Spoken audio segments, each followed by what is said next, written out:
만명의 군사를 호령하던 대장군이 역적으로 몰려 피를 흘리고 갯벌을 구르던 5살 거지 아이. 압도적 권력자 이인임의 손에 나라가 통째로 팔려나가는 절체절명의 순간. 이까짓 흙덩이 하나가 무엇을 바꿀 수 있겠느냐? 이것은 당신이 감추려 했던 추악한 진실이자 고려의 마지막 심판입니다. 전우의 배신과 자객의 칼날을 뚫고 노병이 자신의 목숨과 맞바꾼 이 미친 선택. 지금 바로 들려드립니다. 나라를 판 역적이다. 저 노인네에게 돌을 던져라. 고려의 북방을 수십 년간 지켜온 노장군의 이마에서 붉은 피가 진흙과 섞여 흘러내렸습니다. 한때는 만명의 군사를 호령하던 변방의 사자 최서룬 장군이었지요. 하지만 간신 이인임의 관계에 빠진 지금 그는 포승줄에 묶인 채 장흥이라는 먼 땅으로 유배를 떠나는 가련한 죄인에 불과했습니다. 어서 걷지 못해. 이 나라 팔아먹은 늙은이야. 포졸의 거친 채찍이 그의 마른 어깨를 내리쳤습니다. 때는 고려 우왕 시절 권문세족의 횡포가 하늘을 찌르고 백성들의 곡소리가 끊이지 않던 흉흉한 시절이었습니다. 국제 무역항인 병난도는 여전히 화려한 비단과 보석들로 넘쳐났지만 그 화려함 이면에는 굶주린 아이들과 갈 곳 잃은 유민들이 가득했지요. 최서루는 비틀거리며 갯벌의 진흙바닥에 무릎을 꿇었습니다.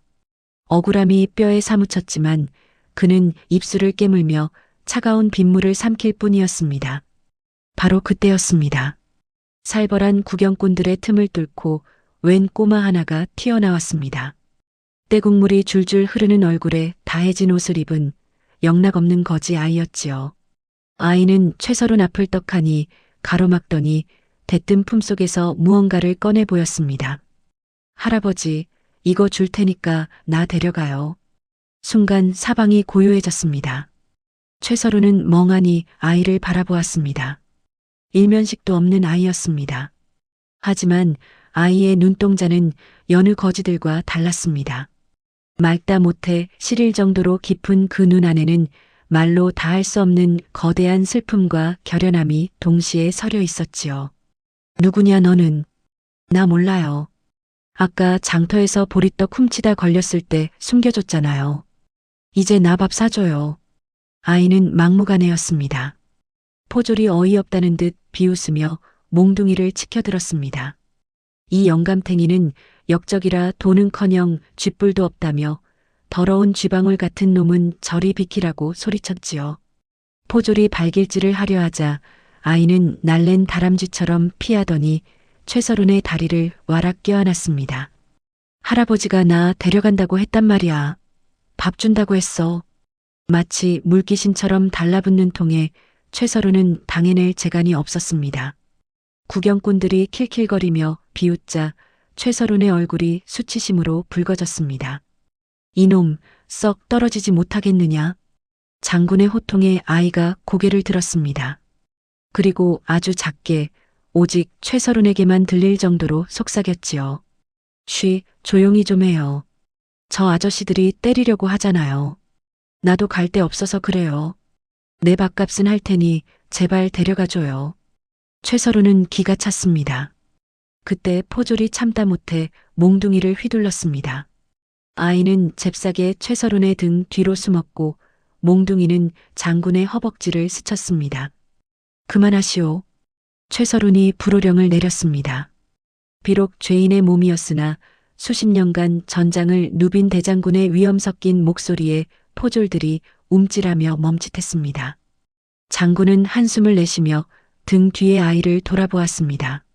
내 이름이 무엇이냐? 모래라고 불러요. 갯벌의 모래알처럼 흔해서 모래인가 보구나. 나는 장흥으로 간다. 내가 따라올 곳이 아니야. 하지만 모래는 코웃음을 쳤습니다.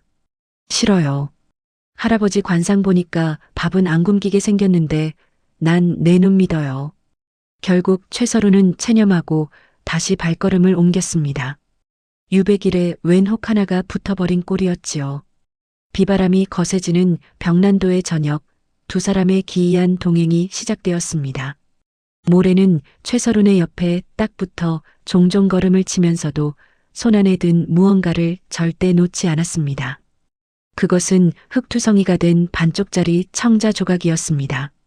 평범한 사기그릇 파편 같았지만 사실 그것은 고려 왕실에서만 사용하는 비취색 청자 피리의 일부분이었지요. 할아버지, 근데 진짜 나라 팔았어요? 얼마예요? 시끄럽다.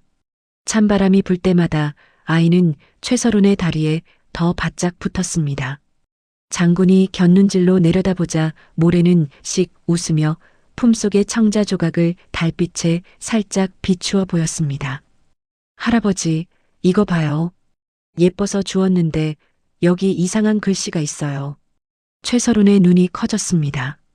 희미한 달빛 아래 청자 조각의 단면에는 아주 미세한 글귀와 함께 권신 이인임의 비밀 인장이 새겨져 있었습니다. 그것은 단순한 돌멩이가 아니라 고려의 명운을 뒤흔들 피의 밀약이 적힌 조각이었습니다. 이게 어디서 난 것이냐? 나중에 국밥 사주면 알려줄게요. 아이는 콧노래를 흥얼거렸습니다. 최서루는 묘한 전율을 느꼈습니다.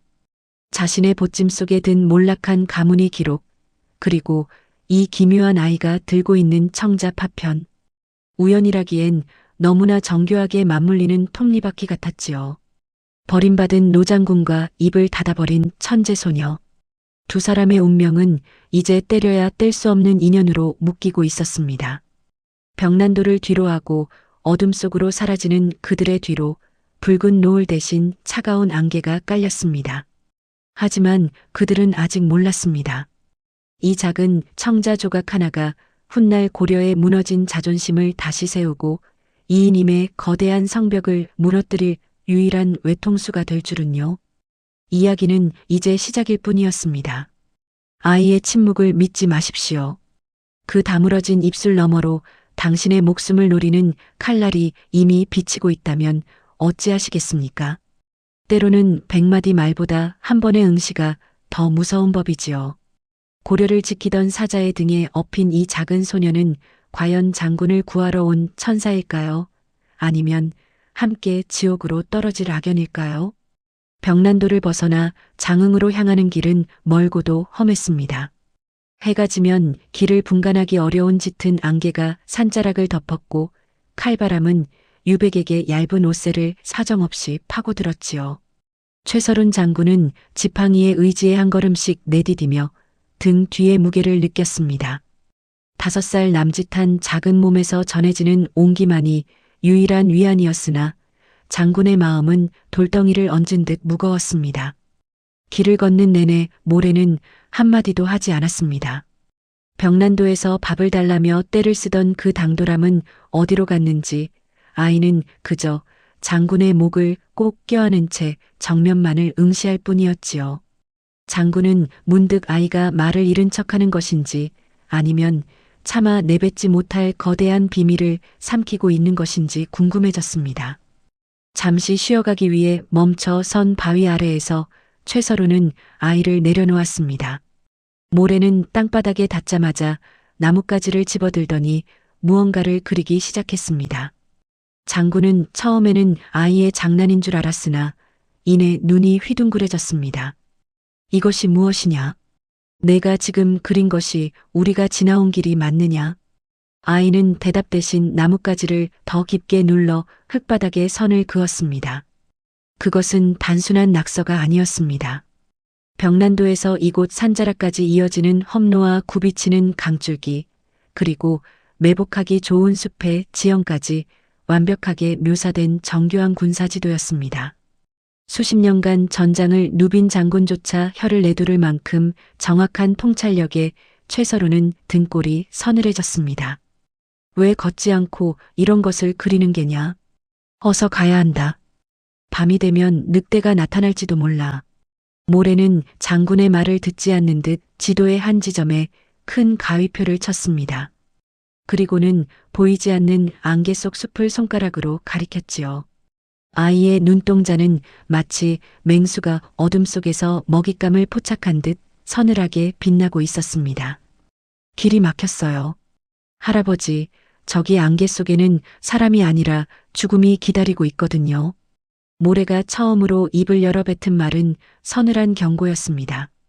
그 순간 바람의 결이 바뀌며 숲 너머에서 희미한 쇠붙이 소리가 들려왔습니다. 자객들이었습니다. 최서루는 본능적으로 모래를 제 등 뒤로 숨기며 지팡이를 고쳐쥐었습니다. 장군의 귀에도 들리지 않던 미세한 살기를 아이는 이미 지형과 바람의 흐름으로 읽어내고 있었던 것이지요. 안개 속에서 검은 복면을 쓴 자들이 유령처럼 모습을 드러냈습니다.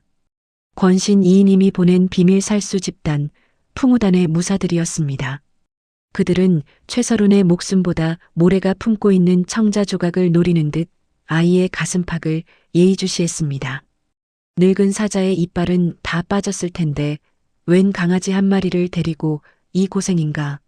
살수대장이 비릿한 웃음을 지으며 칼을 뽑아들었습니다. 최서루는 피를 토하듯 무거운 숨을 내쉬며 아이에게 속삭였습니다. 모래야, 할아버지가 시키는 대로 하거라. 내가 길을 열 테니 너는 절대로 뒤돌아보지 말고 뛰어야 한다. 알겠느냐? 하지만 모래는 장군의 옷자락을 놓지 않았습니다. 오히려 장군의 손등 위에 자신의 작은 손을 얹으며 나직하게 말했습니다. 아니요, 할아버지. 지도는 제가 그렸잖아요. 저 사람들은 지도를 몰라요. 저를 믿고 제가 가리키는 곳으로 뛰세요. 아이의 목소리는 떨림 하나 없이 단호했습니다. 최서루는 문득 깨달았습니다. 이 아이는 지켜줘야 할 짐이 아니라 무너져가는 고려의 운명을 다시 세울 유일한 부관이라는 사실을요. 장군은 아이의 맑은 눈에서 자신이 잃어버렸던 승리의 확신을 보았습니다. 그래, 가보자꾸나. 내가 그리는 길이 이 노병의 마지막 전장이 될 것이야. 최서루는 지팡이를 휘둘러 달려드는 자객의 발목을 낚아챘습니다. 흙먼지가 일고 칼날이 번뜩이는 찰나의 순간 모래는 장군의 손을 이끌고 안개 속 지름길로 몸을 던졌습니다. 그것은 짐승들도 다니지 않는 험한 절벽이었으나 아이의 머릿속에 그려진 지도에는 분명한 탈출로가 새겨져 있었습니다. 안개 속에서 자객들의 고함 소리가 멀어지고 거친 숨소리만이 숲을 채웠습니다. 최서루는 자신의 등에 업힌 이 작은 아이가 과연 누구인지 다시금 생각에 잠겼습니다. 이인임의 집에서 도망친 노비라기엔 아이의 지식은 너무나 깊었고 기계는 너무나 높았습니다. 밤하늘에 걸린 달빛이 구름 사이로 청아하게 쏟아졌습니다. 모래는 다시 침묵에 잠긴 채 품속의 청자 조각을 만지작거렸습니다. 깨진 청자 파편이 달빛을 받아 은은한 비취색 빛을 뿜어내고 있었지요. 그 조각 속에 담긴 고려의 비밀이 무엇인지, 그리고 이 아이가 진정으로 원하는 것이 무엇인지 장군은 아직 알지 못했습니다. 하지만 한 가지만은 확실했습니다. 이 유배길은 이제 처벌을 위한 고통의 길이 아니라 나라를 구할 전설이 시작되는 위대한 행진이 될 것이라는 사실 말입니다. 짙은 안개 너머로 부엉이 울음소리가 구슬프게 울려 퍼지며 두 사람의 험난한 여정은 더 깊은 어둠 속으로 이어지고 있었습니다. 당신이 목숨을 걸고 지켜온 나라가 이미 누군가의 손바닥 위에서 거래되고 있다면 어찌하시겠습니까?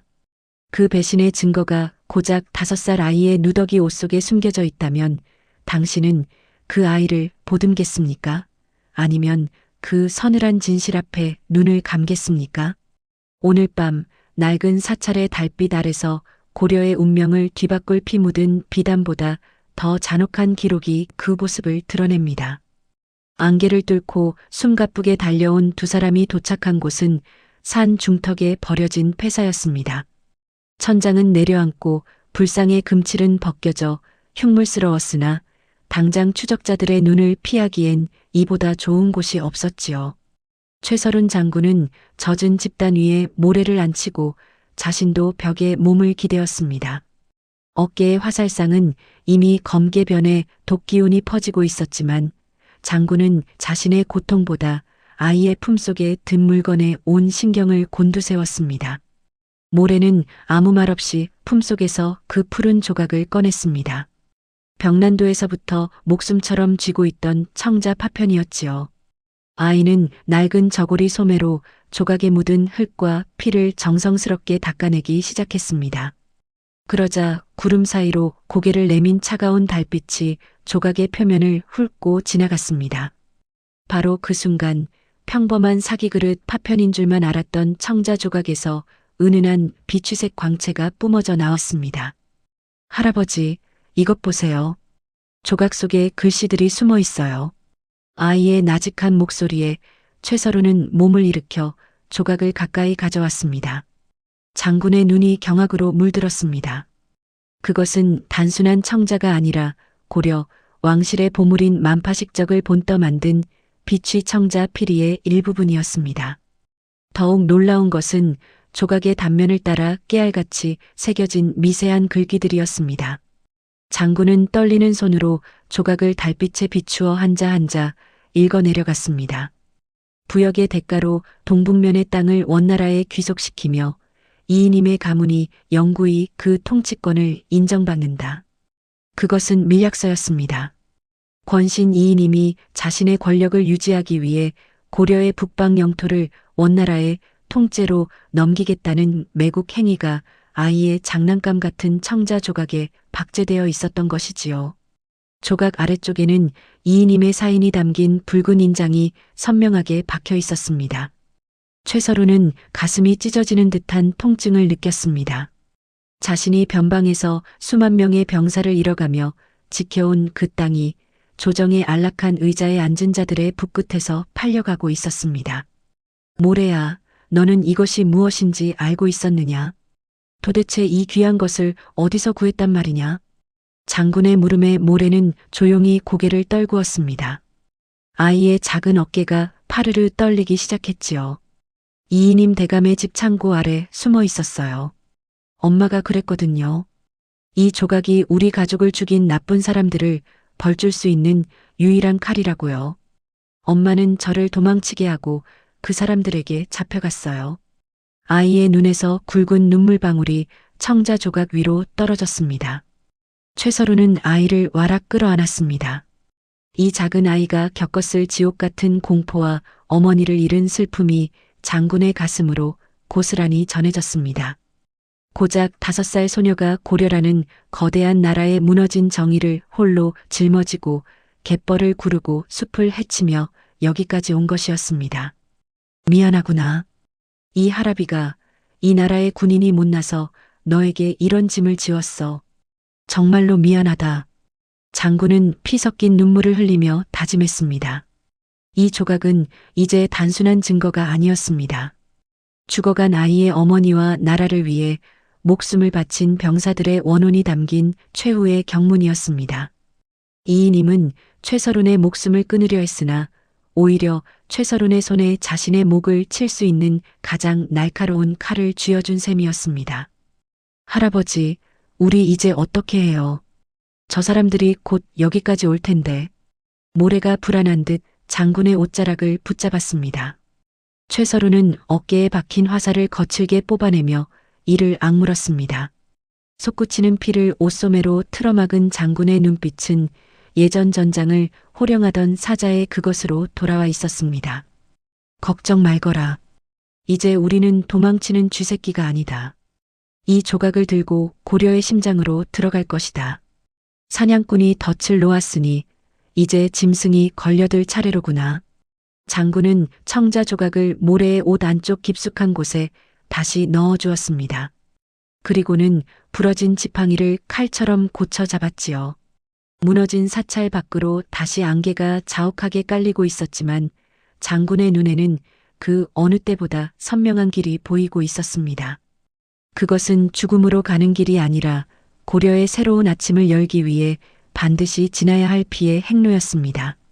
달빛조차 숨을 죽인 정막 속에서 장군과 소녀는 서로의 체온에 의지한 채 긴 밤을 지새웠습니다.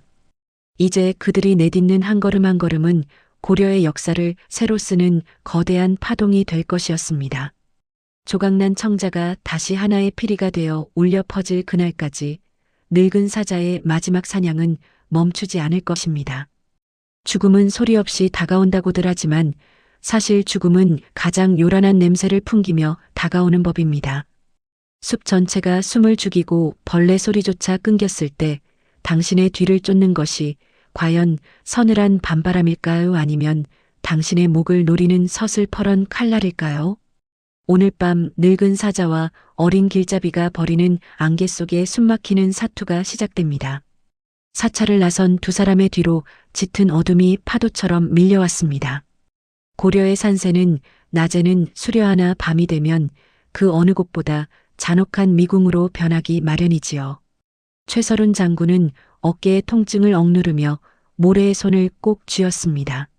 등 뒤에서는 이미 풍우단 무사들의 발소리가 낙엽 밟는 소리조차 죽인 채 은밀하게 다가오고 있었습니다. 할아버지, 여기서 멈춰야 해요. 저기 앞은 늪이에요. 안개 때문에 보이지 않지만 물비린내가 나고 있어요. 모래가 장군의 소매를 잡아 끌며 나직하게 속삭였습니다. 아이의 말대로 안개 너머에서는 정체 모를 습한 기운이 올라오고 있었지요. 최서루는 멈춰서서 주위를 살폈습니다. 뒤를 쫓는 무사들은 이미 부채꼴 모양으로 거리를 좁혀오며 포위망을 형성하고 있었습니다. 도망칠 곳은 보이지 않았고 장군의 체력은 바닥을 드러내고 있었지요. 하지만 최서루는 당황하지 않았습니다. 그는 전장에서 수없이 겪었던 죽음의 고비를 떠올리며 모래의 귀에 대고 부드럽게 물었습니다. 모래야, 내가 그린 지도에 이 근처에 커다란 바위굴이 있다고 했지. 그곳까지 얼마나 걸리겠느냐? 조금만 더 가면 돼요. 하지만 그곳은 입구가 좁아서 잘못 들어가면 갇히게 될 거예요. 모래의 목소리에는 걱정이 서려 있었지만 최서룬의 입가에는 옅은 미소가 번졌습니다. 적들은 자신들이 사냥꾼이라 믿고 있겠지만 장군은 이미 이 지형을 이용해 그들을 덫으로 몰아넣을 구상을 마친 상태였습니다. 걱정 말거라. 갇히는 것은 우리가 아니라 저들이 될 것이야. 모래야, 지금부터 내가 시키는 대로 돌멩이들을 저쪽 나무 아래로 던져주겠니? 아이는 장군의 의도를 알아차린 듯 재빠르게 주변의 돌들을 주워 반대편 숲을 향해 하나씩 던지기 시작했습니다. 투둑하는 소리가 고요한 숲에 울려 퍼질 때마다 자객들의 시선은 그쪽으로 쏠렸지요. 그 틈을 타 최서루는 모래를 번쩍 들어 올려 좁은 바위 틈새로 몸을 숨겼습니다. 잠시 후 풍우단의 무사들이 살기를 내뿜으며 장군이 방금 전까지 서 있던 자리에 도착했습니다. 대장은 주변을 훑어보더니 비릿한 웃음을 지었습니다. 늙은 호랑이가 쥐구멍으로 숨어든 모양이군. 횃불을 밝혀라. 연기를 피워 숨을 막아버리면 제 발로 기어 나올 것이다. 자객들이 동굴 입구에 마른 잎을 쌓고 불을 붙이려던 찰나였습니다.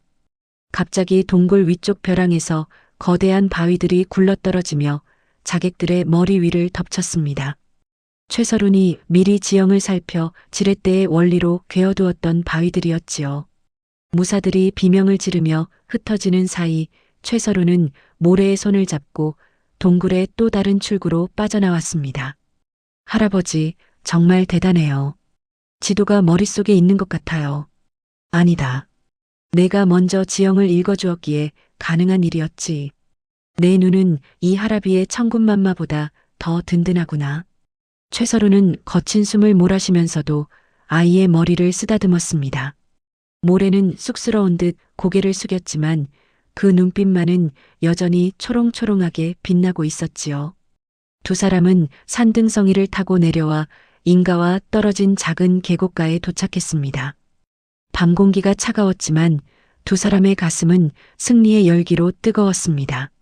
최서루는 품속에서 청자 조각을 꺼내 다시 한번 달빛에 비추어 보았습니다.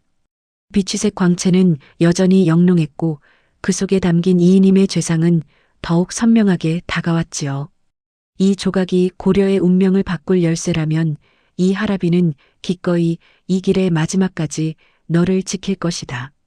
설령 내 목숨이 다한다 해도 말이다. 장군의 비장한 다짐에 모래는 청자 조각을 쥔 장군의 손을 두 손으로 꽉 맞잡았습니다. 이제 두 사람은 단순한 죄인과 거지가 아니었습니다. 나라의 치부를 품고 진실을 향해 전진하는 고독하지만 용감한 전사들이었지요. 멀리서 새벽을 알리는 산새 소리가 들려왔습니다. 짙었던 안개가 걷히고 희미한 빛이 숲을 비추기 시작했습니다. 아직 갈 길은 멀고 위험은 도처에 도사리고 있었지만 장군과 소녀의 발걸음은 그 어느 때보다 단단하고 확신에 차 있었습니다. 고려의 긴 밤이 저물고 비로소 진실의 아침이 다가오고 있었던 것입니다. 가장 믿었던 사람의 손이 당신의 등을 밀 때 그 배신의 서늘함은 겨울 산의 칼바람보다 더 깊게 살을 파고드는 법입니다.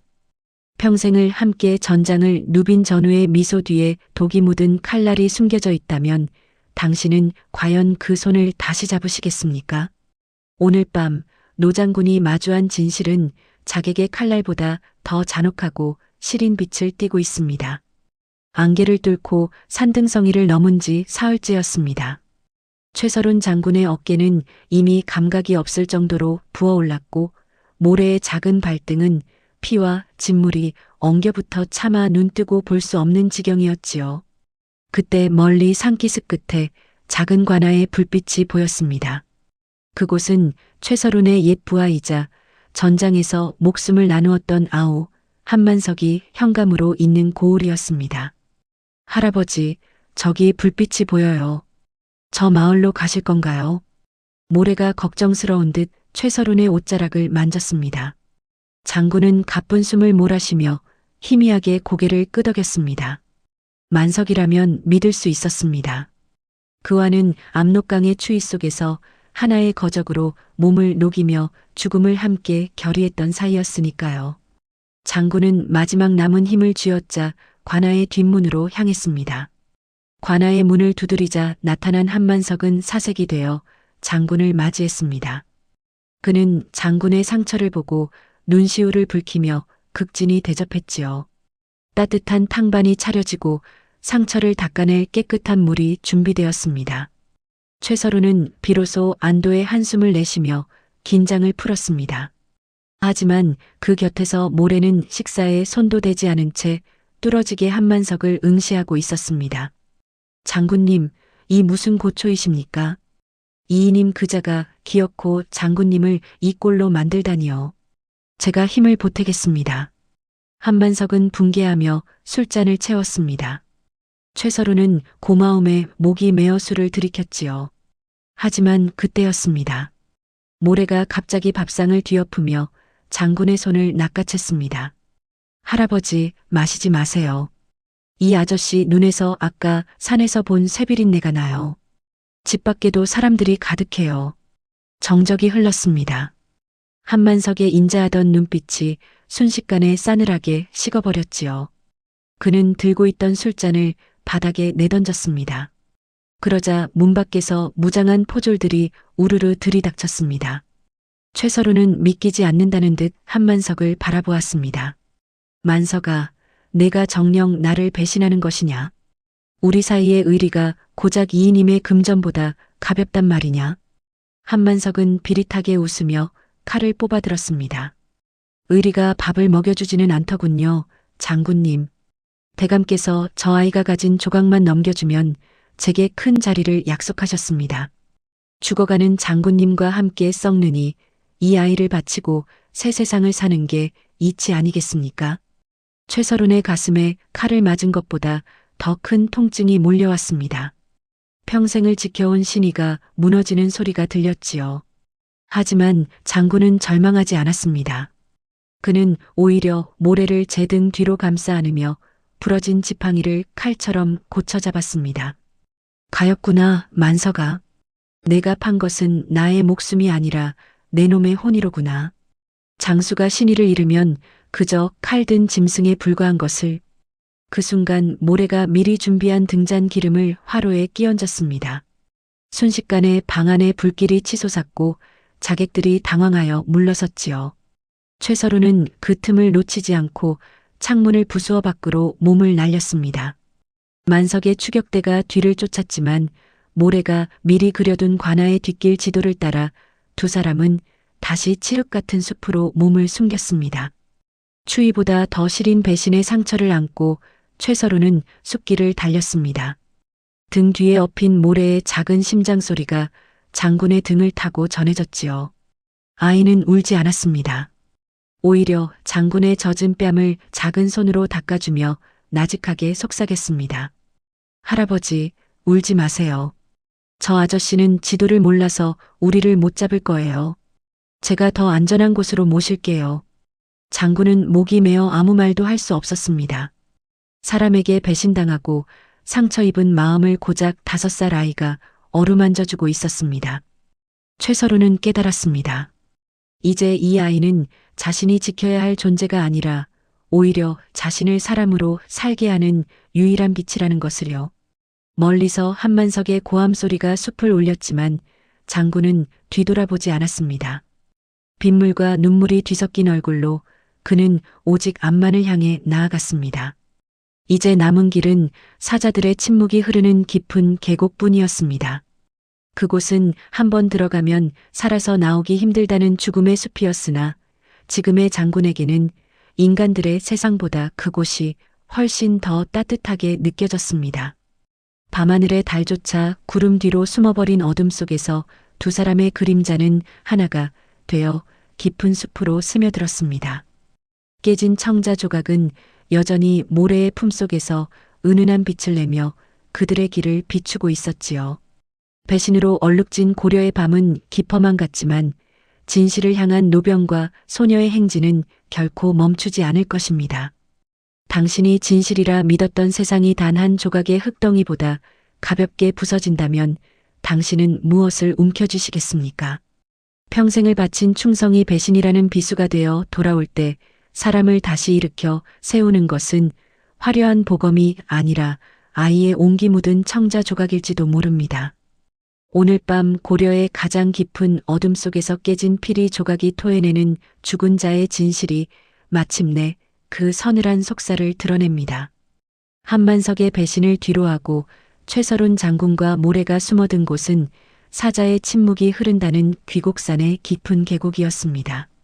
사람의 발길이 끊긴 지 오래되어 이끼 낀 바위들은 마치 웅크린 짐승처럼 기괴한 형상을 하고 있었고 머리 위를 덮은 나뭇가지들은 달빛조차 허락하지 않았지요. 최서루는 독기운이 퍼진 어깨를 겨우 지탱하며 가쁜 숨을 몰아쉬었습니다.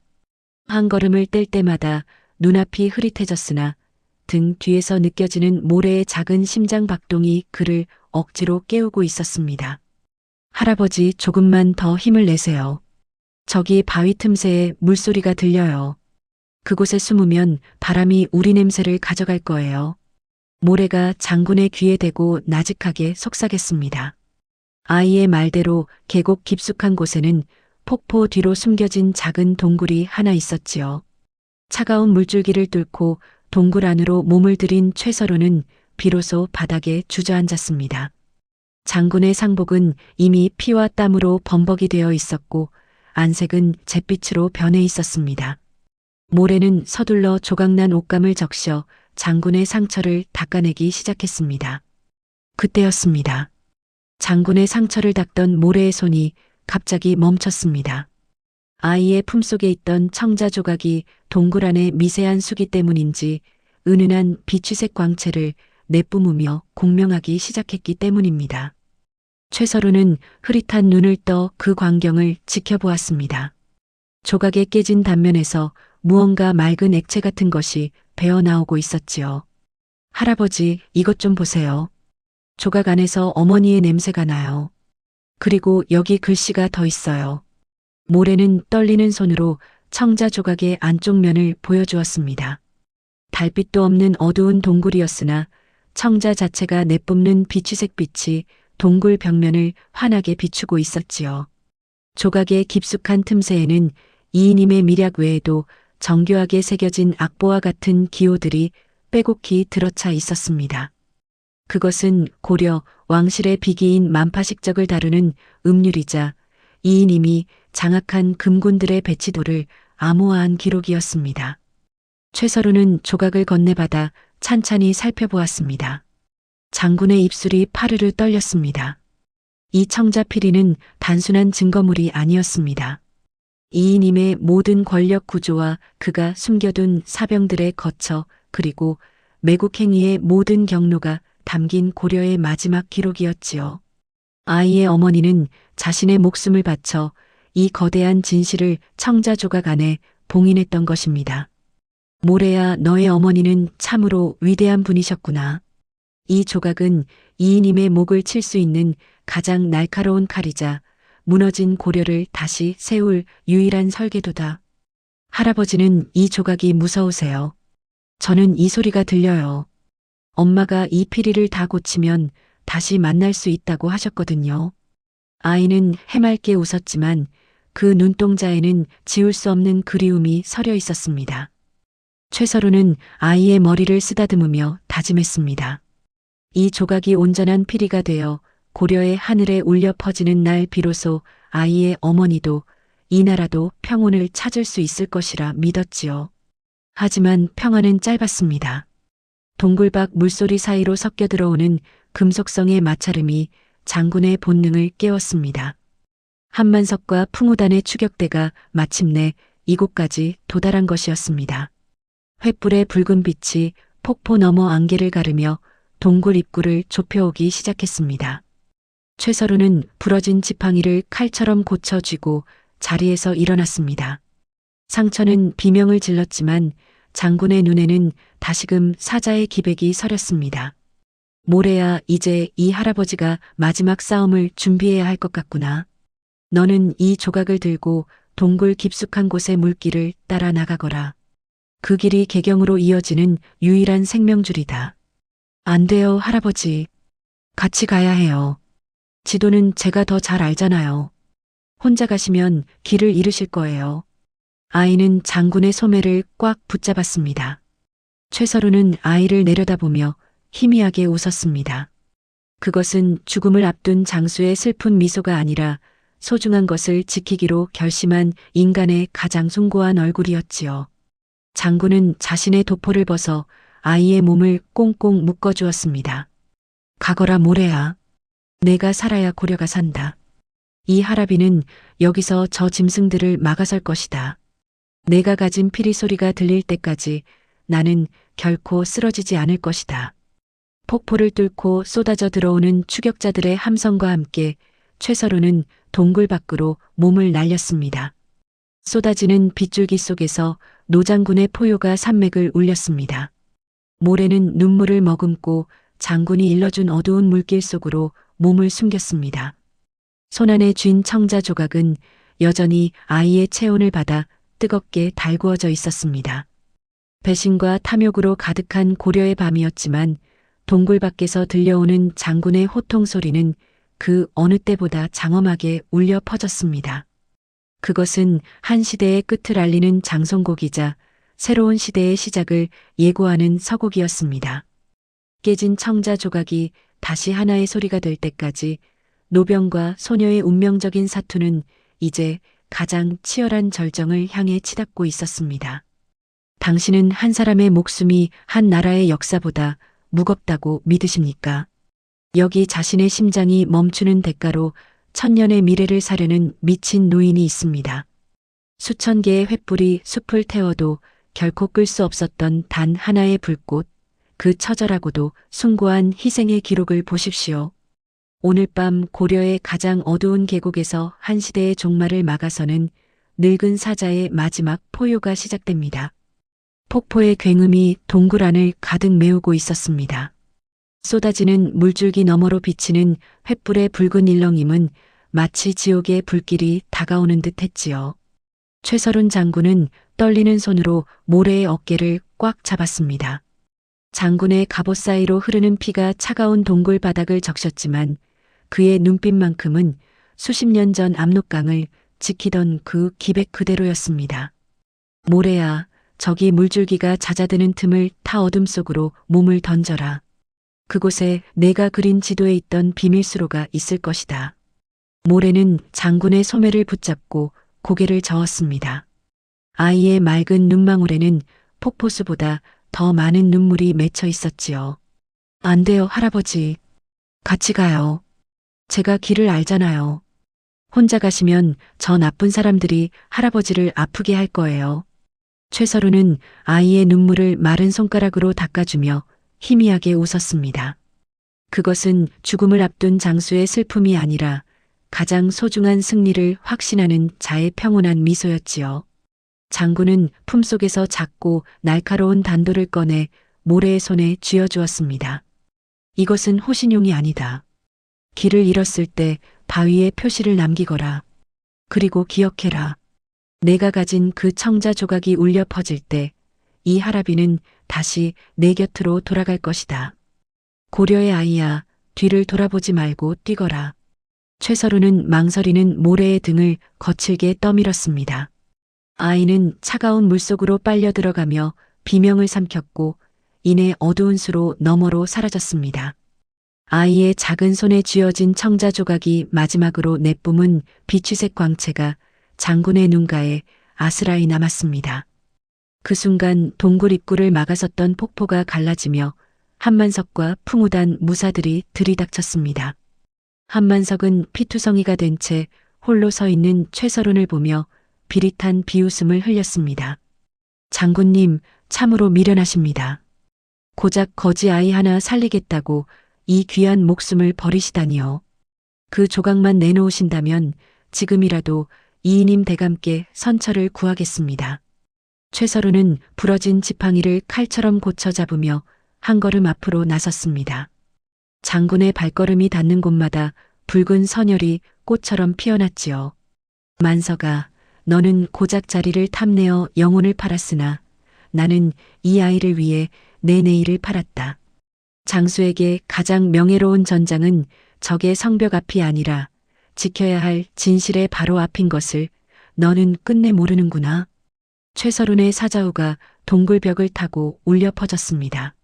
무사들이 일제히 달려들었고 동굴 안은 서슬퍼런 칼날이 부딪히는 소리와 거친 숨소리로 가득 찼습니다. 장군은 노구의 몸임에도 불구하고 귀신 같은 수익기로 적들의 급소를 찔렀습니다. 화살에 맞은 어깨와 칼에 베인 옆구리가 비명을 질렀으나 장군의 발은 단 한 치도 모래가 사라진 수로 쪽을 허용하지 않았습니다. 칼날이 장군의 가슴을 스치고 지팡이가 부러져 나가는 절체절명의 순간에도 최서루는 웃고 있었습니다. 동굴 깊은 곳에서 들려오는 물결 소리가 아이가 무사히 빠져나갔음을 알리고 있었기 때문입니다. 장군은 마지막 힘을 다해 한만석의 멱살을 잡고 동굴벽으로 몰아붙였습니다. 똑똑히 보거라. 너희가 쫓던 빛은 이미 어둠을 지나 고려의 아침으로 향했다. 이제 너희에게 남은 것은 이 늙은 사자의 무덤뿐이다. 한만석의 눈에 공포가 서렸습니다. 최서루는 동굴 천장을 지탱하던 낡은 기둥을 향해 마지막 일격을 가했습니다. 우르릉하는 굉음과 함께 거대한 바위들이 무너져 내리며 동굴 입구를 완전히 폐쇄했습니다. 추격대와 장군은 거대한 먼지 구름 속으로 사라졌고 계곡에는 다시 폭포 소리만이 공허하게 울려 퍼졌습니다. 같은 시각 산맥의 반대편 차가운 강가로 모래가 모습을 드러냈습니다. 젖은 몸을 이끌고 무트로 기어 올라온 아이는 자신이 빠져나온 거대한 산을 바라보며 목 놓아 울었습니다. 하지만 울음은 길지 않았습니다. 아이는 품속에 든 청자 조각을 꽉 움켜쥐었습니다. 장군이 목숨과 바꾼 이 진실을 개경에 전해야 한다는 것, 그것이 자신이 해야 할 유일한 보은임을 잘 알고 있었기 때문입니다. 달빛조차 숨을 죽인 밤, 고려의 숲길을 달리는 작은 그림자가 있었습니다. 장군의 지팡이 대신 단도를 손에 쥔 아이는 이제 도망자가 아니라 진실을 운반하는 전령이었습니다. 깨진 청자 조각은 밤안개를 뚫고 여전히 은은한 비취색 빛을 내며 아이의 길을 비추고 있었습니다. 노병의 위대한 희생 위에 고려의 새로운 역사가 한 걸음씩 쓰여가고 있었습니다. 거지 아이의 손안에 든 작은 조각 하나가 대제국의 심장을 멈출 수 있다면 당신은 믿으시겠습니까? 장군은 차가운 계곡의 돌무덤 아래 잠들었으나 그의 불꽃 같은 의지는 5살 아이의 낡은 저고리 속에서 여전히 뜨겁게 고동치고 있습니다. 홀로 남겨진 아이가 마주한 것은 굶주림보다 지독한 외로움이었고 추위보다 서늘한 세상의 무관심이었지요. 오늘 밤 고려의 마지막 양심이라 불리는 학자의 앞길을 가로막은 이 작은 영웅이 멈춰버린 역사의 수레바퀴를 다시 돌리기 시작합니다. 최서룬 장군을 집어삼킨 동굴의 굉음이 모래의 귓가에 환청처럼 맴돌았습니다. 차가운 강물을 헤엄쳐 나와 당도한 길은 끝도 없이 이어지는 황량한 들판뿐이었지요.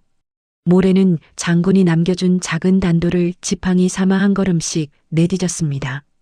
며칠째 이어진 굶주림에 다리는 후들거리고 입술은 하얗게 터져버렸으나 아이는 단 한 번도 품속의 청자 조각을 놓지 않았습니다. 그것은 장군의 목숨이었고 어머니의 유언이었으며 무너져가는 고려의 마지막 자존심이었기 때문입니다. 눈보라가 몰아치는 개경의 성문 앞에 도착했을 때 모래의 모습은 영락없는 거지 아이였습니다. 흙먼지가 달라붙은 머리카락과 해진 집신 사이로 드러난 발가락은 동상에 걸려 시퍼렇게 죽어 있었지요. 성문을 지키던 포졸들은 더러운 냄새가 난다며 아이를 거칠게 밀쳐냈습니다. 어디서 이런 쥐방울만한 게 나타나 길을 막느냐. 저리 가서 엎어져 죽지 못해. 포졸의 발길질에 모래는 차가운 바닥을 굴렀습니다. 하지만 아이는 울지 않았습니다. 오히려 바닥을 짚고 일어나 품속 깊이 감춰두었던 청자 조각을 꺼내 높이 쳐들었습니다. 비록 진흙이 묻어 있었으나 그 조각은 구름 사이로 비친 희미한 햇살을 받아 신비로운 비치색 빛을 뿜어냈지요. 그 영롱한 빛깔에 포졸들이 멈칫하던 바로 그때 성문 안쪽에서 화려한 가마 한 대가 다가왔습니다. 가마의 주인은 당대 최고의 학자이자 신진사대부의 수장인 정몽주였습니다. 그는 어수선한 성문 앞 풍경을 살피려 가마의 문을 열었다가 바닥에 쓰러진 채 청자 조각을 쥐고 있는 아이와 눈이 마주쳤습니다. 학자의 예리한 눈은 금세 아이가 든 물건이 예사롭지 않음을 알아차렸지요. 그것은 왕실의 제례 때나 쓰이는 최고급 비색 청자의 빛깔이었습니다. 멈추어라. 그 아이를 해치지 마라. 얘야, 내가 손에 쥔 그것이 어디서 난 것이냐. 정몽주는 가마에서 내려 아이에게 다가왔습니다. 모래는 자신을 내려다보는 선비의 눈에서 장군이 가졌던 것과 같은 서늘하면서도 따뜻한 기운을 느꼈습니다. 아이는 떨리는 손으로 조각을 정몽주에게 내밀었습니다. 정몽주가 조각의 단면을 확인하는 순간 그의 안색이 급격히 창백해졌습니다. 조각 안쪽의 미세한 글귀들을 읽어내려가는 학자의 손이 파르르 떨리기 시작했지요. 이것은 이인임의 수결이 아니냐? 설마 그자가 동북면의 땅을 넘기려 했다는 소문이 사실이었단 말이냐? 아이야, 이 물건을 누구에게 받았느냐? 모래는 참았던 눈물을 터뜨리며 대답했습니다. 장군의 희생을 본 이후 처음으로 내뱉는 진심 어린 목소리였습니다. 최서룬 할아버지가 전해주라고 하셨어요. 할아버지는 저 나쁜 사람들을 막으러 동굴에 남으셨고요. 저보고 이 조각이 고려를 다시 살려달라고 울고 있다고 하셨어요. 최서룬이라는 이름이 나오자 정몽주는 아이를 와락 끌어안았습니다. 장군이 유배지에서 죽지 않고 살아남아 이 거대한 진실을 개경까지 보냈다는 사실에 학자는 목이 메어 아무 말도 할 수 없었지요. 아이의 작은 몸에서 느껴지는 지독한 추위와 배고픔이 장군이 겪었을 사투를 대변하고 있었습니다. 정몽주는 자신의 비단 도포를 벗어 아이의 온몸을 정성스럽게 감싸주었습니다. 장군께서 기어코 불가능한 일을 해내셨구나. 미안하다 아이야. 나라가 이 꼴이라 너 같은 어린 영혼이 피를 흘리게 했구나. 이제 걱정 말거라. 이 할아비의 목숨을 걸고 너와 장군의 뜻을 왕전 앞에 전할 것이니. 정몽주는 아이를 가마에 태우고 자신의 저택으로 향했습니다. 성문을 지나 개경의 번화가로 들어서는 가마 안에서 모래는 비로소 긴장을 풀고 잠이 들었습니다. 아이의 손에는 여전히 반쪽짜리 청자 조각이 꽉 쥐어져 있었지요. 이제 그 조각은 홀로 울지 않을 것입니다. 고려의 양심이라 불리는 자들이 그 소리를 듣기 시작했기 때문입니다. 동쪽 하늘에서 불어오는 겨울바람은 여전히 차가웠으나 아이를 감싼 정몽주의 도포는 따뜻했습니다. 무너진 사찰과 어두운 동굴을 지나 마침내 고려의 심장에 도착한 이 작은 조각은 이제 이인임의 거대한 성벽을 무너뜨릴 가장 날카로운 공성퇴가 될 준비를 마쳤습니다. 길고도 험했던 유배의 길은 끝났지만 진실을 바로잡기 위한 위대한 싸움은 이제부터가 진짜 시작이었습니다. 만 명의 군사보다 무서운 것은 진실을 품은 아이의 떨리는 손일지도 모릅니다. 화려한 궁궐의 침묵을 깨고 터져나오는 이 작은 외침이 거대한 제국의 심장을 멈출 수 있을까요? 오늘 밤 고려의 어전 위에서 천년을 이어온 탐욕의 성벽이 고작 반쪽짜리 청자 조각 하나에 무너져 내리는 장엄한 심판의 시간이 시작됩니다. 당신이 믿었던 정의가 권력이라는 거대한 바위에 가로막혔을 때 이 작은 소녀가 던지는 신의 한 수가 어떻게 외통수를 만들어내는지 똑똑히 지켜보시기 바랍니다. 고려의 왕궁인 만월대의 공기는 숨이 막힐 듯 무거웠습니다. 화려한 단청 아래 피어오르는 향연기는 자욱했으나 그 속에 앉은 대신들의 눈빛은 서슬퍼런 칼날과 같았지요. 상자에 앉은 이인임은 거만한 자세로 수염을 쓸어내리며 앞에 서 있는 정몽주와 작은 아이 모래를 가소롭다는 듯 내려다보았습니다. 포은 대감, 고작 길거리에서 주워온 거지 아이의 헛소리를 믿고 이 신성한 어전을 더럽히는 것입니까? 저 깨진 흙덩이가 나라의 운명을 담고 있다니 지나가던 개가 웃을 일입니다. 이인임의 비릿한 비웃음에 좌우의 대신들이 일제히 동조하며 수군거렸습니다. 하지만 모래는 위축되지 않았습니다. 아이는 수백 명의 시선이 꽂히는 압박 속에서도 장군과 함께 넘었던 그 험한 산맥과 차가운 동굴을 떠올렸지요. 모래는 품속에서 그동안 목숨처럼 지켜온 청자 조각을 꺼내 비단보 위에 올렸습니다. 이것은 흙덩이가 아닙니다. 이인임 대감께서 우리 어머니를 죽이고 최서룬 할아버지를 사지로 몰아넣으며 감추려 했던 당신의 추악한 얼굴입니다. 모래의 맑고 단호한 목소리가 대전에 울려 퍼졌습니다. 정몽주가 그 조각을 공손히 받들어 왕에게 바쳤습니다. 국왕은 의아한 표정으로 조각을 살피다 이내 누군가에게 지시를 내렸지요.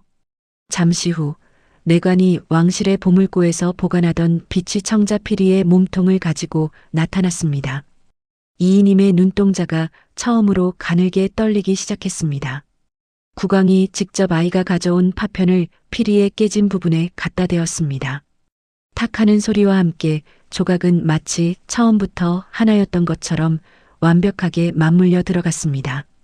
바로 그 순간 대전의 촛불이 청자 피리를 비추자 조각의 단면을 따라 숨겨져 있던 미세한 글귀들이 벽면에 거대한 그림자처럼 투사되었습니다. 동북면의 땅을 원나라에 귀속시키고 이인임의 가문이 대대로 통치권을 승계한다. 글귀 아래 새겨진 이인임의 선명한 수결이 드러나자 어전은 찬물을 끼얹은 듯 고요해졌습니다. 그것은 부정할 수 없는 대역죄의 증거였습니다. 이인임은 사색이 되어 바닥에 엎드렸으나 이미 때는 늦었지요. 국왕의 분노가 천둥처럼 대전을 울렸습니다. 내 이놈, 내 놈의 탐욕이 강토를 팔고 백성을 도탄에 빠뜨렸구나. 여봐라, 당장 이인임과 그 일파를 포박하라. 한 놈도 살려두지 마라. 호위무사들이 들이닥쳐 이인임의 관복을 벗기고 포승줄로 묶었습니다. 어제의 최고 권력자가 하루아침에 처참한 죄인이 되어 끌려가는 모습은 허무하기 짝이 없었지요. 모래는 그 광경을 보며 소리 없이 눈물을 흘렸습니다.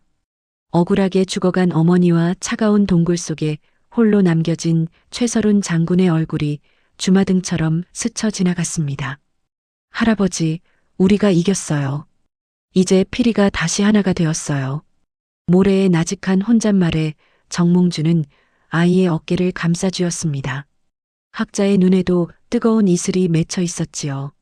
조각난 청자가 비로소 제자리를 찾았듯 무너졌던 고려의 정의도 아주 조금은 제자리를 찾은 기분이었습니다. 심판이 끝난 뒤 대전 밖으로 나온 모래는 하늘을 올려다보았습니다.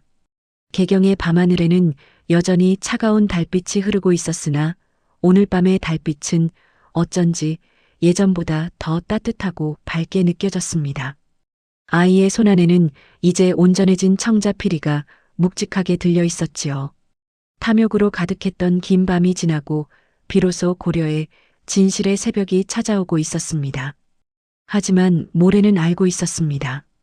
이 승리는 끝이 아니라 장군이 그토록 바랐던 새로운 고려를 만들기 위한 서막일 뿐이라는 것을요.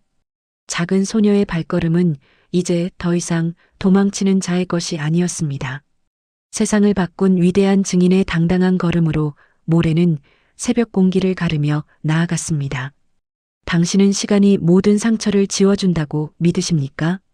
아니면 시간이 흐를수록 더 선명해지는 약속의 무게를 견뎌보신 적이 있습니까? 고작 5살 아이의 누더기 속에 감춰졌던 깨진 청자 조각이 20년의 세월을 건너 마침내 온전한 노래로 울려 퍼지는 순간 당신은 한 사람의 진심이 어떻게 한 나라의 영혼을 구원하는지 목격하게 될 것입니다. 오늘 밤 고려의 가장 낮은 곳에서 시작된 위대한 승부의 마지막 한 수가 가장 아름다운 결말을 향해 나아갑니다. 강산이 2번이나 변한다는 20년의 세월이 흘렀습니다. 권문세족의 탐욕으로 얼룩졌던 고려의 하늘은 이제 새로운 인재들과 신진사대부들의 기계로 조금씩 밝아오고 있었지요. 남도의 끝자락, 전라도 장흥의 어느 조용한 바닷가 마을의 화려한 의장대 대신 정갈한 관복을 입은 한 여갈리가 나타났습니다. 헌칠한 키에 서늘하면서도 인자한 눈매를 가진 그녀는 바로 개경의 조정에서 큰 신망을 얻고 있는 여사관 모래였습니다. 그녀가 걸음을 멈춘 곳은 파도 소리가 정겹게 들려오는 작은 오두막 앞이었습니다. 그곳에는 어느덧 80을 훌쩍 넘긴 백발의 노인이 낡은 평상에 앉아 바다를 바라보고 있었지요. 비록 눈은 침침해지고 어깨는 굽었으나 바다를 응시하는 그 눈빛만큼은 여전히 전장의 사자와 같았습니다. 모래는 흙바닥에 무릎을 꿇고 노인에게 큰 절을 올렸습니다. 할아버지, 저 모래가 왔습니다. 콧물 흘리던 그 작은 아이가 할아버지가 목숨으로 지켜주신 그 모래가 돌아왔습니다. 최서룬 장군은 떨리는 손으로 아이 아니 이제는 어엿한 관리로 성장한 모래의 얼굴을 어루만졌습니다. 장군은 동굴이 무너졌던 그날 기적적으로 목숨을 건졌고 정몽주가 보낸 의원들의 도움으로 이곳 장흥에서 조용히 여생을 보내고 있었던 것이지요. 노병에 주름진 뺨 위로 뜨거운 눈물이 흘러내렸습니다. 오, 모래로구나. 내가 정령 살아서 이렇게 훌륭한 나라의 기둥이 되어 돌아왔구나. 이 늙은이의 눈이 감기기 전에 너를 다시 보다니 이제 더 이상 바랄 것이 없다.